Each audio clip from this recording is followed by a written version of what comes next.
Hello friends, welcome to খেল দুনিয়া। গতকাল জামশেদপুর এফসির বিরুদ্ধে 3-0 গোলের ব্যবধানে জয় তুলে নিয়েছে মোহনবাগান। এই জয় তুলে নেওয়ার ফলে মোহনবাগান কিন্তু লিগ টেবিলে 2 নম্বরে উঠে এসেছে।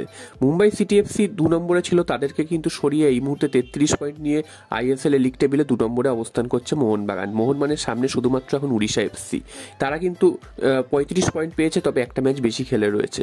তো এই জয়ের ফলে অবশ্যই উচ্ছ্বসিত মোহনবাগান সদস্য সমর্থকরা এবং প্লেয়াররাও, কারণ মোহনবাগান কিন্তু লিগ শিডিউল জয়ের দৌড়ে অনেকটাই কিন্তু কাছে চলে এসছে। যদিও এখনও অনেকগুলো টাফ ম্যাচ বাকি রয়েছে, তবে তার আগে গতকালের ম্যাচটা অবশ্যই কিন্তু খুব ভালো খেলেছে মোহনবাগান। প্রথমেই কিন্তু মোহনবাগান গোল পেয়ে যায়, দিমিত্রি পেট্রাটসের গোল, এবং সেই গোলটা কিন্তু একদম খুব মাটি ঘেঁষা একটা শট ছিল। এবং এই গোলটার পরে কিন্তু যে সেলিব্রেশনটা দিমিত্রি পেট্রাটস করেছে, তার নিজস্ব একটা সেলিব্রেশন তো করেন তিনি, সেটা তো পা চাপড়ে যেটা করেন সেটা ঠিক আছে।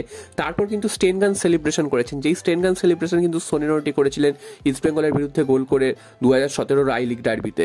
তো সেই স্টেন গান সেলিব্রেশন কিন্তু ফিরে এসছে, এটা কিন্তু মোহনবাগান সমর্থকরা খুব পছন্দ করেছে, এবং এই সেলিব্রেশনটা কিন্তু অনেকদিন পর আবার কলকাতার ময়দানে দেখা গেল। তো তোমাদের কেমন লেগেছে এই সেলিব্রেশনটা অবশ্যই তোমরা জানাবে। এছাড়াও সারা ম্যাচে কিন্তু অসম্ভব ভালো খেলেছে মোহনবাগান, যদিও প্রথম অর্ধটা দেখে কিন্তু সেরকমটা বোঝা যায়নি, কারণ মোহনবাগান গোল পেয়ে যাওয়ার পর কিন্তু মোহনবাগান অনেকটাই গুটিয়ে যায়। তারপর কিন্তু জামশেদপুর এফসি একের পর এক অ্যাটাক তৈরি করে, যেই অ্যাটাকগুলো কিন্তু কাজে লাগাতে পারলে তারাও কিন্তু সমতায় ফেরাতে পারতো, তবে তারা সেই অ্যাটাকগুলো কাজে লাগাতে পারেনি। এছাড়াও মোহনবাগান ডিফেন্স খুব ভালো খেলেছে, যতগুলো বল মোহনবাগান ডিফেন্সে ঢুকেছে, সুভাশিস বোস, আনোয়ার আলী, হেক্টর ইউসুফের প্রত্যেকে কিন্তু প্রাণপণ চেষ্টা করেছে বলগুলোকে ক্লিয়ার করে দেওয়ার, এবং সুন্দরভাবে তারা কিন্তু সেই কাজটা করেছে। এছাড়াও মাঝমাঠেও কিন্তু দীপক টাংরি খুব ভালো ভূমিকা পালন করেছেন, এবং তার ওপরে কিন্তু মনভীর সিং দুটো অ্যাসিস্ট করেছেন গতকাল, এবং ডান দিক থেকে সচল রেখেছিলেন ডান প্রান্তটাকে। তো মনভীর সিংও কিন্তু খুব ভালো খেলেছেন, নিজে কিন্তু গোল করার সুযোগও পেয়েছিলেন বা গোল করতেও পারতেন, তবে সেগুলো হয়নি। এবং লিস্টান কোলাস তো তিনিও কিন্তু ভালো খেলেছেন, যদিও বাঁ দিকটা থেকে অতটা কিন্তু বল নিয়ে উঠতে পারছিল না মোহনবাগান। এবং ওপরে কিন্তু জেসন কামিংস অনেকদিন পর কিন্তু তাকে আবার নিজের ছন্দে খেলতে দেখা গেছে, অর্থাৎ তিনি কালকের ম্যাচটা কিন্তু অসম্ভব ভালো খেলেছেন, যেটা কিন্তু এতদিন মিসিং ছিল। তিনি গোল করলেও তিনি কিন্তু ভালো খেলতে পারছিলেন না। তো সেই জেসন কামিংস কিন্তু অবশেষে তিনি খেলায় ফিরেছেন, এবং জেসন কামিংস পর কিন্তু আরমান্দো সাদিকু তিনি কিন্তু পরে নেমেছিলেন, এবং তিনি কিন্তু গোল করেছেন, এবং তিনিও চেষ্টা করেছেন, যদিও কালকের একটা সুযোগ তিনিও মিস করেছেন।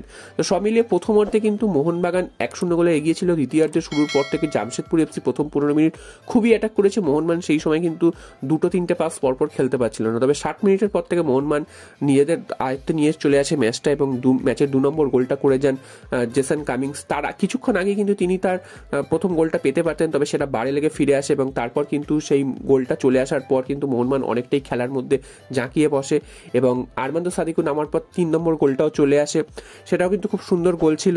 এবং মনভীর সিং তিনি দুটো অ্যাসিস্ট করেছেন। তো সব মিলিয়ে মোহনবাগানের কালকে কিন্তু 5 স্টার একদম পারফরমেন্স হয়েছে বলা যায়, এবং এই জয়ের ফলে মোহনবাগান আগামী ম্যাচগুলোতেও আত্মবিশ্বাস পাবে। যদিও ডার্বি ম্যাচ পিছিয়ে গেছে, নাহলে মোহনবাগানের পরের ম্যাচটাই ডার্বি ছিল, এবং ডার্বির আগে কিন্তু 10 দিন মতন সময় পেত। তো এরপর কিন্তু সম্ভবত কেরালায় ব্লাস্টার্স ম্যাচটাই খেলতে হবে মোহনবাগানকে, কারণ ডার্বি ম্যাচটা কিন্তু পোস্টপন্ড হয়েছে বা কিছু পরে হবে, এরকম একটা কোনো ব্যাপার হবে।